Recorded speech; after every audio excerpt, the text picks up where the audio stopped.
નમસ્કાર. આજના આ એક્સપ્લેનરમાં આપણે એક બહુ જ રસપ્રદ સફર પર જવાના છીએ. એક એવી યાત્રા જે હાઈસ્કૂલનો અભ્યાસ પૂર્ણ કર્યા પછી સીધી એક આદર્શ અને સર્ટિફાઇડ શિક્ષક બનવા તરફ દોરી જાય છે.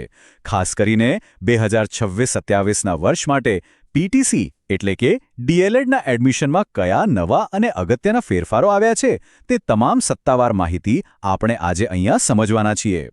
હવે વિચાર કરો, 12મું ધોરણ પૂરું કર્યા પછી સીધા જ એક સંપૂર્ણ પ્રમાણિત પ્રાથમિક શિક્ષક કઈ રીતે બની શકાય? આ સવાલ બહુ સ્વાભાવિક છે અને એનો જડબેસ લાખ જવાબ અને વ્યવસ્થિત રોડમેપ આપણને આજના આ સત્તાવાર સ્ત્રોતોમાંથી મળી જાય છે. તો ચાલો આના મૂળમાં જઈએ. પીટીસી એટલે કે પ્રાઇમરી ટ્રેનિંગ સર્ટિફિકેટ, જેણે હવે રાષ્ટ્રીય સ્તરે ડીએલએડ અથવા ડિપ્લોમા ઇન એલિમેન્ટરી એજ્યુકેશન તરીકે ઓળખવામાં આવે છે. આ એક 2 વર્ષનો પ્રોફેશનલ કોર્સ છે. આનો મુખ્ય ટાર્ગેટ શું છે? ઉમેદવારોને ધોરણ 1 થી 5ના નાના બાળકોને ભણાવવા માટે એકદમ સક્ષમ અને ટ્રેન્ડ કરવા. આજના એક્સપ્લેનરનો એજન્ડા એકદમ ક્લિયર છે. ધ ગેટવે ટુ ટીચિંગ, લાયકાત અને નવા નિયમો, એડમિશન પ્રોસેસ, કરિક્યુલમ અને અંતે કરિયર અને રિક્રુટમેન્ટના રસ્તાઓ. શરૂઆત કરીએ પહેલા વિભાગથી, ધ ગેટવે ટુ ટીચિંગ. સાચો પાયો કઈ રીતે પસંદ કરવો? પીટીસી અને બીએડ વચ્ચેનો તફાવત સમજવો બહુ જ જરૂરી છે. જો ટાર્ગેટ ધોરણ 1 થી 5ના બાળકોને ભણાવવાનો હોય અને માત્ર 12મું ધોરણ જ પાસ કર્યું હોય તો પીટીસી બેસ્ટ ઓપ્શન છે. બીજી બાજુ બીએડ માટે ગ્રેજ્યુએશન પૂરું કરવું કમ્પલસરી છે અને તે મોટા ધોરણના વિદ્યાર્થીઓ માટે છે. આનાથી શૈક્ષણિક લાયકાત મુજબ સાચો નિર્ણય લેવામાં બહુ સરળતા રહે છે. હવે લાયકાતની વાત આવે એટલે આ 50%નો આંકડો મગજમાં ફિટ કરી લેવાનો છે.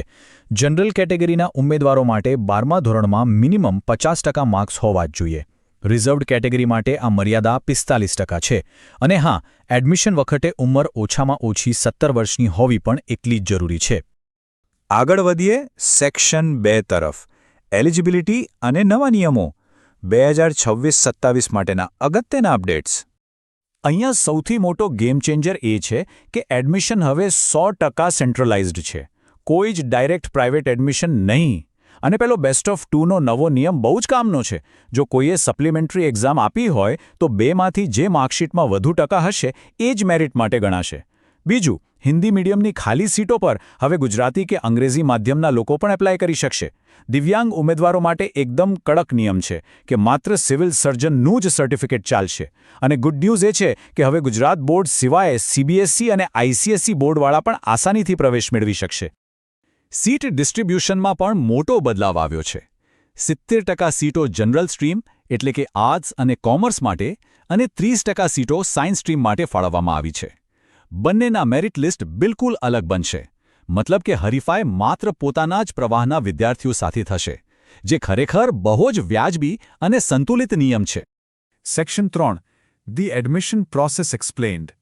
રજિસ્ટ્રેશનથી લઈને ફાઇનલ મેરિટ સુધીનો સફર. જીકાસ અને રાજ્ય પરીક્ષા બોર્ડના પોર્ટલવાળી આખી પ્રોસેસને આપણે 5 સિમ્પલ સ્ટેપ્સમાં સમજીએ. ન્યૂઝપેપરમાં જાહેરાત આવે એટલે ઓનલાઈન રજિસ્ટ્રેશન કરીને આશરે 100 રૂપિયા જેટલી ફી ભરવાની. પછી પોતાની પસંદગીની કોલેજોનું ચોઇસ ફિલિંગ કરવાનું. ત્યારબાદ નક્કી કરેલા સેન્ટર પર જઈને ડોક્યુમેન્ટ વેરિફિકેશન કરાવવું એકદમ ફરજિયાત છે. અને છેલ્લે મેરિટના 3 અલગ અલગ રાઉન્ડ્સ આવશે જેમાં એડમિશન કન્ફર્મ થશે. ટાઈમલાઈન તો ખાસ નોંધી જ લેવાની, કારણ કે આ પ્રોસેસ સુપર ફાસ્ટ હોય છે. જાહેરાત આવ્યા પછી કદાચ ફોર્મ ભરવા માટે 10 જ દિવસનો સમય મળે. મે થી જૂનમાં રજિસ્ટ્રેશન ઓપન થશે. જુલાઈ સુધીમાં તો મેરિટ લિસ્ટ અને ચોઇસ ફિલિંગ પણ પૂરું થઈ જશે. અને ઓગસ્ટમાં નવું એકેડેમિક સત્ર શરૂ થઈ જશે. એટલે અત્યારથી જ બધા ડોક્યુમેન્ટ્સ રેડી રાખવા એ જ શાણપણ છે. આવી જઈએ સેક્શન 4 પર. કરિક્યુલમ અને પ્રેક્ટિકલ ટ્રેનિંગ. ક્લાસરૂમની અંદર ખરેખર શું શીખવા મળશે? હવે વાત કરીએ ખર્ચની. ગવર્મેન્ટ ડાઇટ કોલેજોમાં આર્થિક ટેન્શન બહુ જ ઓછું હોય છે. વાર્ષિક ફી માત્ર 2 થી 5,000 રૂપિયાની આસપાસ જ હોય છે. પણ જો પ્રાઇવેટ કે સેલ્ફ ફાઇનાન્સ કોલેજોમાં જઈએ તો ત્યાં આ ફી વર્ષના 15,000 થી 30,000 રૂપિયા સુધીની હોઈ શકે છે. અભ્યાસક્રમની વાત કરીએ તો આ માત્ર ચોપડિયા જ્ઞાન સુધી સીમિત નથી હોતો. બાળ મનોવિજ્ઞાન, ભાષા, ગણિત અને વિજ્ઞાન જેવા વિષયો તો ભણવાના જ છે, પણ સૌથી અગત્યનો ભાગ છે મેન્ડેટરી સ્કૂલ ઇન્ટર્નશિપ્સ. વાસ્તવિક શાળામાં જઈને બાળકોને ભણાવવાનો એ પ્રેક્ટિકલ અનુભવ જ આવતીકાલના રિયલ ટીચર ઘડે છે. અને હવે ફાઇનલ સેક્શન 5, કરિયર પાથ્સ અને રિક્રુટમેન્ટ, જોબ મેળવવી અને ભવિષ્ય બનાવવું. તો આગળનો રસ્તો કેવી રીતે બને છે એ જોઈએ. ડીએલએડનો ડિપ્લોમા મેળવવો એ માત્ર પહેલું સ્ટેપ છે. ગવર્મેન્ટ જોબ માટે ખરી ચાવી છે TET-1 એટલે કે ટીચર એલિજિબિલિટી ટેસ્ટ પાસ કરવી. આ ટેસ્ટ જ એ બ્રિજ છે જે સરકારી નોકરી સુધી લઈ જાય છે. બીજો એક જબરદસ્ત ફાયદો એ છે કે આ ડિગ્રી માત્ર ગુજરાત પૂરતી સીમિત નથી. નેશનલ લેવલે કેન્દ્રીય વિદ્યાલય એટલે કે KVSના પ્રાઇમરી ટીચરના નિયમો જોઈએ તો તેમાં પણ 50% સાથે 12મું ધોરણ અને આ 2 વર્ષનો PTC ડિપ્લોમા જ માંગવામાં આવે છે. બસ હિન્દી અને અંગ્રેજીમાં પકડ સારી હોવી જોઈએ એટલે નેશનલ લેવલ પર પણ રસ્તા ખુલ્લા છે. હવે સૌથી મોટિવેટિંગ વાત, પગાર કેટલો મળશે?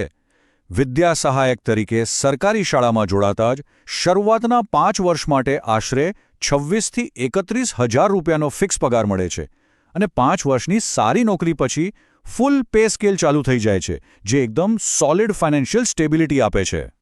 પણ સાચું કહું, આ માત્ર આંકડાઓની કે પૈસાની રમત નથી. શિક્ષણ એ કોઈ સામાન્ય પ્રોફેશન નથી. એ એક બહુ જ મોટી જવાબદારી છે જે એક મજબૂત અને શિક્ષિત સમાજ ઊભો કરે છે. આ રસ્તે ચાલનારાઓ ખરા અર્થમાં આવતીકાલનું નિર્માણ કરે છે. તો નિયમો સેટ છે, એડમિશનની ટાઈમલાઈન ક્લિયર છે અને કરિયરના ચાન્સ પણ એકદમ બ્રાઇટ છે. પણ શું આવતીકાલના એ શિક્ષકો આ પહેલું કદમ ઉઠાવવા અને નવી પેઢીનું ઘડતર કરવા તૈયાર છે? આજના આ એક્સપ્લેનરમાં આટલું જ.